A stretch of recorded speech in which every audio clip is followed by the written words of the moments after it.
신약성경 마가복음 14장 32절에서 42절입니다. 주님께서 제자들과 함께 감람산 숲에 있는 겟세마네 동산으로 세 제자를 데리고 가십니다. 예수님을 팔려고 했던 가룟 유다도 이미 그곳을 알고 있었습니다. 겟세마네라고 하는 곳은 기름 짜는 틀이라는 의미죠. 그곳에는 올리브 나무가 많았기 때문에 올리브 나무 열매에서 기름을 짜는 틀이 있었던 것 같습니다. 주님께서는 그곳에서 자신의 진액을 짜는 땀방울이 핏방울이 되기까지 기도하는 그런 고통스러운 시간을 보냈습니다. 주님께서는 제자들에게 나와 함께 기도하자고 요청했죠. 주님 자신도 고통스러웠고, 그리고 제자들도 목자 이런 양처럼 곧 흩어져야 되기 때문에 그들이 받을 고통도 크기에 그들 자신을 위해서도 기도하라는 말입니다. 33절에 보면 심히 놀라고 고민하여 죽게 되었다라고 기록합니다. 예수님께서 육신을 입고 이 땅에 오신 것만 해도 고통스러운 일입니다. 영원하신 하나님의 아들의 시간과 공간에 제한을 받으며 사셨습니다. 그런데 이제는 죄 없으신 분이 죄인의 모습으로 저 형틀에 매어 달려야 하는 이 일은 견딜 수 없는 고통스러운 일입니다.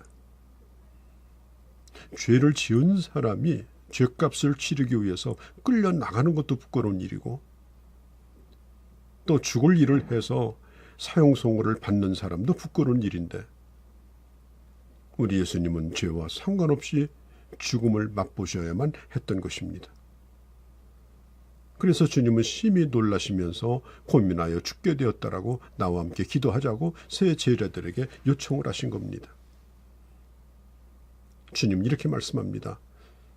나와 함께 깨어있자. 깨어있자라고 하는 말은 함께 기도하자라는 뜻입니다. 그러함에도 불구하고 제자들은 깊이 잠이 들었습니다. 몇 번을 깨우는데도 또 잠이 들었습니다. 자, 제자들이 주님에게 기도를 가르쳐달라고 할 때 가르쳐 주셨던 기도가 주기도문이죠. 우리가 꼭 드려야 될 중요한 기도의 요소들이 거기에 다 포함되어 있는데요. 그 가운데 우리가 매일마다 드려야 될 기도가 두 가지가 있습니다. 첫째는 일용할 양식이요. 두 번째는 시험에 들지 않고 악에 빠지지 않도록. 우리는 식사 기도를 하는 것처럼 시험 들지 않도록 우리는 매일마다 기도해야 하는 것입니다. 왜냐하면 어느 한순간 우리에게 이런 큰 시련과 유혹이 올 수 있기 때문에 그렇습니다. 제자들은 깊이 잠이 들었고, 우리 주님은 조금 더 앞으로 나아가서 기도하고 계십니다. 조금 나아가서 35절이죠. 기도는 하나님께 더 가까이 나아가는 겁니다. 처음에는 산만해지고 뭘 구할 바도 알지 못하고, 그러나 기도가 점점 깊어지면서 하나님께 더 가까이 나가고 친밀해지는 시간이 되고, 이제는 주님의 그 세밀한 음성까지도 들을 수 있는 지경에 들어갑니다. 하나님의 능력과 맞닿아 있는 시간이 됩니다. 또 35절에 보면 주께서 땅에 엎드렸다라고 말하죠. 간절한 기도의 모습을 가르칩니다. 마태복음 26장 39절에 보면 주님은 무릎을 꿇고 얼굴을 땅에 대셨다라고 성경은 기록하고, 히브리서 5장 7절에 그는 심한 통곡과 눈물로 기도하셨다라고 말하고 있습니다. 이 겟세마네 동산의 기도는 흘리는 이 땀방울이 마치 핏방울처럼 흘렀다라고 말합니다. 이 십자가를 앞에 두고 우리 주님은 내가 고민하여 죽게 되었다라고 말씀했습니다. 이런 문제가 우리 인생에도 언젠가 닥칩니다. 그렇기 때문에 우리는 깨어서 기도해야 합니다. 물론 우리가 기도할 때 뭘 구할지도 모르는 채 기도할 수 있습니다. 연약한 모습으로 기도할 수 있습니다. 또 내 육신이 원하는 것을 하나님께 구하는 그런 기도로 시작할 수도 있습니다. 내 뜻보다는 하나님의 뜻을 구하지 않냐고 내 뜻을 구할 때도 있습니다. 그러나 기도할수록 안개가 걷힙니다. 기도할수록 점점 잡스러운 것이 사라집니다.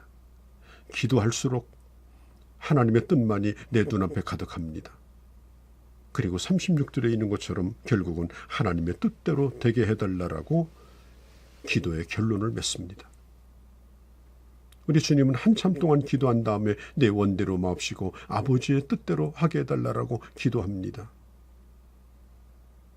여러분, 우리가 기도하는 궁극적인 목표가 뭡니까? 내 원대로 되는 것이 아니라 아버지의 원대로 되어지기를 바라는 간절한 마음으로 아버지의 뜻을 구하며 그 뜻을 실천할 수 있는 능력을 구하는 것입니다. 예수님은 자신의 이런 모든 과정이 하나님의 말씀을 이루는 과정임을 주님은 아셨습니다.